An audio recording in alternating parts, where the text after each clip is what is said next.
வணக்கம், வணக்கம் அருண் தமிழ் உறவுகளே! எப்படி இருக்கீங்க? அதிமுக, பாஜக கூட்டணி உறுதியானதா? தவம் கிடப்பதாக அண்ணாமலை அதிமுகவ சொல்லலன்னு எடப்பாடி பழனிசாமி அவர்கள் சொல்லியிருக்காரு. அப்படிங்கிறதெல்லாம் நம்ம பேசியிருந்தோம். இப்ப இதுல ஒரு புது அப்டேட் என்ன அப்படின்னா, அண்ணாமலை ஜெனரலாவே ஒரு விஷயத்த கன்ஃப்யூஸ் பண்ணி தான் பேசுவாரு அப்படிங்கிறது எல்லாருக்கும் தெரியும். அ தமிழ்நாட்டுக்கு மும்மொழி கொள்கை, அதாவது தமிழ்நாட்டுல கவர்ன்மெண்ட் ஸ்கூல்ல மாணவர்கள் 3வது மொழிய படிக்கிறத தடுக்குறாங்க அப்படின்லாம் சொல்லிட்டு இருக்காரு. அவன் தமிழ், இங்கிலீஷ் படிக்கிறதுக்கே கஷ்டப்பட்டுட்டு இருக்கான். இதுல ஹிந்தி வேறயா? அப்படிங்கிற மாரி தான் நம்ம பார்வை இருக்கிறது. அதேபோல ஊர் பூரா ஹிந்திக்கு எதிராக கையெழுத்து வாங்கிட்டு இருக்காங்க அப்படிங்கிறதையும் பார்த்தோம். இதெல்லாம் தேவையற்ற வேலைகள் தமிழ்நாட்டை பொறுத்தவரைக்கும். தமிழ்நாட்டுல இந்த இருமொழி கொள்கை அப்படிங்கிறதே நமக்கு சிறப்பாக சென்று கொண்டிருக்கிறது.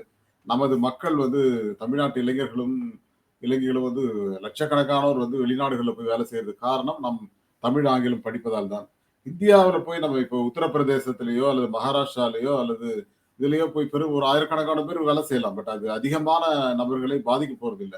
அதனால ஹிந்தி தேவையானவர்கள் படிச்சுக்கலாம் அப்படின்னு தான் நம்ம சொல்றோம். அதையும் போட்டு குழப்பிட்டு இருக்கிறாரு இன்னமும். ஆ பார்ப்போம். அத பத்தி இன்னும் விரிவா பேசலாம். அதுக்கு முன்னாடி உங்களுடைய கருத்துக்கள் வரவேற்கப்படுகின்றன. அதேபோல நம்ம சேனல லைக் பண்ணுங்க, சப்போர்ட் பண்ணுங்க, சப்ஸ்கிரைப் பண்ணுங்க. உங்கள் நண்பர்களுக்கு மறக்காம ஷேர் பண்ணுங்க. எடப்பாடி பழனிசாமி அவர்கள் அதிமுகவை சொல்லல. அதிமுக பாஜக கூட்டணிக்காக தவம் கிடக்குதுன்னு சொல்லலன்னு சொல்லியிருக்காரு.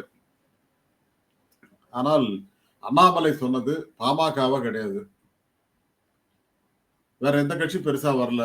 ஆனால் இன்னொரு விஷயம் என்ன அப்படின்னா, அதிமுகவுடைய வாக்கு சதவிகிதம் ஓரளவுக்கு குறைந்து கொண்டு வருகிறது அப்படிங்கிற ஒரு அச்சம் அண்ணன் எடப்பாடி பழனிசாமி அவர்களுக்கு இருக்கிறதோ அப்படிங்கிற ஒரு சந்தேகம் இருக்குங்க. அதன் அடிப்படையில தான் பாஜகவோட இருந்தா நம்ம திரும்பவும் அந்த 75 தொகுதிங்கிறது 100, 120 தொகுதி வந்துரலாம் அப்படின்னு ஒரு கணக்கு போட்டு பாஜகவோட கூட்டணிக்கு போறாரோ அப்படிங்கிற ஒரு சந்தேகமும் இருக்கு. ஆனால் முன்னாடி ஓபிஎஸ் கூட இல்ல இப்போ. அதனால தென் மாநிலங்கள்ல, தென் மாவட்டங்கள்ல இருக்கிற தொகுதிகள்ல பெருசா வெற்றி பெற முடியாது அவங்களால அப்படிங்கிற மாரி தான் இருக்கு. இதன் அடிப்படையில பார்த்தோம் அப்படின்னா, பாஜக, அதிமுக கூட்டணி உருவானால், நம்ம இன்னும் அதிகமான தொகுதிகள்ல ஜெயிக்க முடியும் அப்படின்னு சொல்றாரு நினைக்கிறாரு எடப்பாடி பழனிசாமி. இதுக்கு என்ன காரணம் அப்படின்னா, ஏற்கனவே பாராளுமன்ற தேர்தல்ல டெபாசிட்டே வாங்க முடியல பல இடங்கள்ல. அதுவும் குறிப்பா தென் மாநிலங்கள்ல அவங்களால பண்ண முடியல. தென் மாநிலம்னா தென் மாவட்டங்கள், தமிழ்நாட்டுல இருக்கிற தென் மாவட்டங்கள்ல. அது அது மிகப்பெரிய ஒரு அதிருப்தியை ஏற்படுத்தி இருக்கிறது. ஒண்ணுல்ல விளவங்கோடு தொகுதியில ஒரு பெருசா அவங்களால சாதிக்க முடியல. ஏன் சாதிக்க முடியல சொல்லுங்க? ஏன் சாதிக்க முடியல? விளவங்கோடு தொகுதியில வெறும் 5000 ஓட்டு. பாஜக 50,000 ஓட்டு வாங்குது. ஏன்னா ஓபிஎஸ்க்கு சார்ந்தவர்கள் அங்க ஓட்டு போடுறாங்க. அதுதான் பிரச்சனை.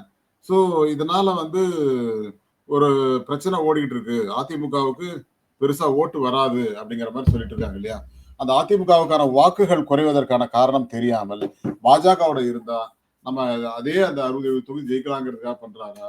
என்ன பண்றாரு அப்படிங்கிறது புரியல. ஓபிஎஸ் இல்லாமல் தென் மாவட்டங்கள்ல பெருசா சாதிக்க முடியாது. அதிமுக, பாஜகவை கூட்டணி கொண்டு வருவதன் மூலம் ஓபிஎஸ் மறைமுகமா உள்ள வந்துருவாரு. அதனால நம்ம தென் மாவட்டங்கள் ஓரளவு சமாளிச்சிடலாம் அப்படின்னு எடப்பாடி நினைக்கிறார். ஆனால் அதிமுகவில் அவர்களை சேர்ப்பதற்கான விருப்பம் கிடையாது. ஓபிஎஸ்ஐயோ, சசிகலாவையோ, டிடிவி தினகரனையோ சேர்க்கறதுக்கான வாய்ப்பு இல்ல.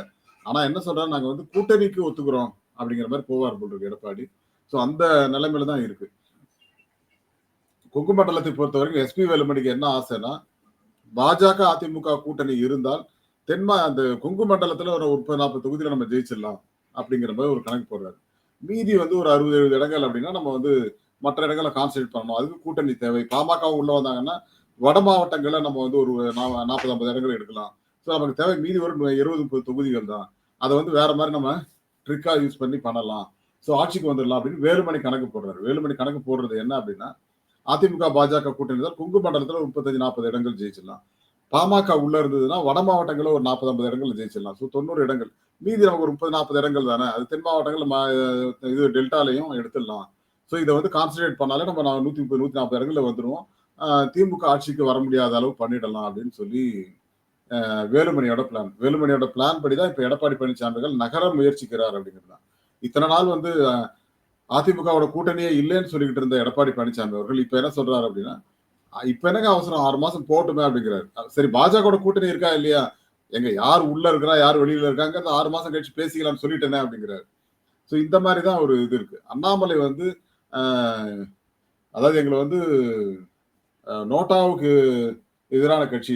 நோட்டாவுக்கு கீழ இருக்கிற கட்சி அப்படின்னாங்க. அதுக்கப்புறம் வந்து நோட்டாவை விட 2, 3% ஓட்டு தான் வாங்குவாங்க. இது கூட்டணிக்கு லாயக்கில்லாத கட்சி அப்படின்னாங்க. ஆனால் இன்னைக்கு எங்களை நோக்கி கூட்டணிக்கு வருவதற்கு தவம் கிடக்கின்றன கட்சிகள் அப்படின்னாரு. அது யார சொன்னாரோ தெரியல. கண்டிப்பா அதிமுகவையும் சொல்லியிருப்பார் அப்படின்றது தான் என்னுடைய எண்ணம். அண்ணாமலை வந்து ஒரு உணர்ச்சி வசப்பட்டு ஏதாவது ஒண்ணு பேசிடுறாரு. ஆனா என்ன நடக்குது அப்படின்னா, அதிமுகவுடைய விஷயத்த தான் அவர் சொல்றாரோ. ஏன்னா வேலுமணி அவர்கள் ஆசைப்படுறாரு. எடப்பாடி ஆசைப்படல. ஸோ வேலுமணி தங்கமணி அண்ட் கோ வந்து கூட்டணிக்கு ஆசைப்படுறாங்க. அதுக்கு காரணம் கொங்கு மண்டலத்தில் நாம் ஜெயிக்கணும் அப்படின்னா பாஜகவோட கூட்டணி இருந்தால் தான் முடியும் அப்படிங்கிற ஒரு நிலைமைக்கு வந்துட்டாங்க. அப்படி இருந்தால் அதிமுகவுக்கு வந்து ஒரு 30, 40 இடங்கள் கண்டிப்பா கிடைக்கும். பாஜக ஒரு 10 இடங்கள் அங்க எடுத்துருவாங்க. மீதி இடங்கள்ல மீதிய மற்ற மற்ற தொகுதிகள் வெளியில கேட்பாங்க. ஸோ பாஜகவும் ஒரு 3, 4 இடங்கள் ஜெயிச்சிருவாங்க. இவங்களும் ஒரு 15, 20 இடங்களை ஜெயிச்சிருவாங்க. அந்த கணக்கு போடுறாங்க. பட் செந்தில் பாலாஜி அதுக்குள்ள சிறைக்கு அனுப்ப வேண்டும் அப்படின்னா அவங்க வேற மாதிரி ஒரு ப்ரெஷர் கொடுத்து செந்தில் பாலாஜி இருக்கிற இடங்கள்லாம் நிறைய ரெய்டு நடத்திக்கிட்டே இருக்காங்க. எத்தனை தடவை ரெய்டு? எனக்கு தெரிஞ்சு 4 தடவை ரெய்டு பண்ணிட்டாங்கன்னு நினைக்கிறேன். இதுக்கு மேலேயும் என்ன சாதிக்க போறாங்க? எதுக்கு திரும்ப திரும்ப ரெய்டு பண்ணிக்கிட்டே இருக்காங்க அப்படிங்கிறது ஆச்சரியமா இருக்கு. பட் அது ஒரு பக்கம் அவங்க பண்ணிட்டு தான் இருப்பாங்கன்னு வச்சுக்கோங்க. ஒரு கட்சியை எதிர்க்க வேண்டும் என்றால் என்ன வேண்டுமானாலும் செய்வார்கள். ஆனா ஒரு முக்கியமான விஷயம் என்ன அப்படின்னா, அதிமுகவுடைய குறிக்கோள் என்ன அப்படி எப்படியாவது ஆட்சிக்கு வரணும் அப்படின்னு. இப்ப தாவேகா வந்து அதிமுகவோட கூட்டணி இல்லைன்னு சொல்லல. ஆனால் அவங்க வைக்கிற கோரிக்கைகள் வந்து அதிமுகவால் ஏற்றுக்கொள்ள முடியாதவையா இருக்கு. ஒண்ணு 117 இடங்கள் எங்களுக்கு வேணுங்கிறாங்க. 2வது துணை முதல்வர் பதவி வேணுங்கிறாங்க. 2.5 வருஷம் கழிச்சு நாங்க ஆட்சி பண்ணுவோம். அல்லது நாங்க ஆட்சி பண்ணதுக்கு அப்புறம் நீங்க ஆட்சி பண்ணுங்க அப்படின்னு சொல்றாங்க. அந்த அளவுக்கு இடம் கொடுக்கணுமா அதிமுக தாவேகாக்கு அதிமுக அப்படின்னு ஒரு இதுல இருக்காங்க. முதல்ல 60, 70 தொகுதிகள் கேட்ட விஜய் தான் பிரசாந்த் கிஷோரோட டிஸ்கஷனுக்கு அப்புறம் கூட்டணி பேச்சுவார்த்தை முடிக்கணுங்கிறதுக்காக சொல்றாரோ அப்படிங்கிற மாதிரி தான். பாதி தொகுதி கேட்டா எப்படிங்க கொடுப்பாங்க? அதிமுக பழம்பெரும் கட்சி. அந்த கட்சி போய் பாதி இடத்த எப்படி கொடுப்பாங்க? ஒரு தடவை 1980ல வந்து காங்கிரஸோட திமுக காங்கிரஸ் வந்து 117, 117 இடங்கள்ல போட்டிட்டாங்க. பட் அப்ப ஆட்சிக்கு வர முடியல அவங்களால. கலைஞர் வந்து எம்ஜிஆரோட இதை உடைக்கணுங்கிறதுக்காக அந்த மாதிரி ஒரு பிளான் பண்ணாரு. பட் அதை ஏற்றுக்கொள்ளவில்லை மக்கள் அப்படிங்கிற மாதிரி இருக்கு. பட் என்ன பொறுத்த வரைக்கும் அதிமுக அப்படிங்கிற ஒரு கட்சியோட கள நிலவரம் கொஞ்சம் மோசமாகத்தான் இருக்கிறதுங்க. அதுதான் நேற்று கூட ஒரு கணக்கு சொன்னேன் இல்லையா? விஜய் கட்சி அதிமுக வந்து 2, 3% எடுப்பாங்க. இப்ப இருக்கிறது 18 தான் இருக்கு. அப்போ 15 ஆயிடும். இல்ல 15, 16 பாஜக வந்து 1, 2% குறையும். நாம் தமிழ் வந்து 1% குறையும். திமுக 2, 3% குறையும். இதை எடுத்துதான் தாவேக்காக ஓட்டு போடுற பர்சன்டேஜ் இன்க்ரீஸ் ஆகும்.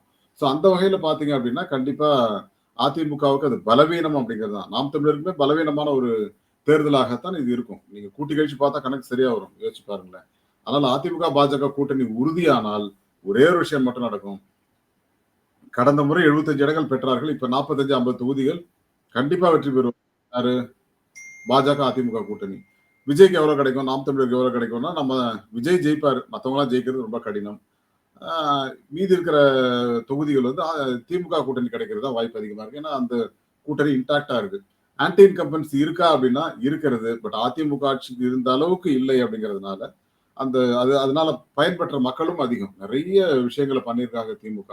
அதனால அதுல இருந்து ஓட்டு அதிகமாகுமே தவிர குறையாது. ஏன்னா மகளிர் ஓட்டு அதிகமாக ஆவதற்கான வாய்ப்புகள் அதிகமாக இருக்கிறது. ஸோ அந்த வகையில பாத்தீங்கன்னா திமுக ஆட்சிக்கு வருவதற்கான வாய்ப்பு தான் அதிகமாக இருக்கிறதுங்கிறத பார்ப்போம். பொறுத்திருந்து பார்ப்போம். ஸோ இதோட கால்குலேஷன்னா நமக்கு யார் யார் எந்தெந்த கூட்டணின்னு ஒரு உறுதியாகிற வரைக்கும் நம்ம இப்படி ஒரு அசம்ஷன்ல தான் பேச முடியும். வேற வழி கிடையாது. பட் பார்ப்போம். இந்த கூட்டணி உறுதியாகிறதா என்று பார்ப்போம். அதுக்கப்புறம் நம்ம பேசலாம். So thank you all and bye to everyone. மீண்டும் சந்திப்போம். நன்றி மக்களே.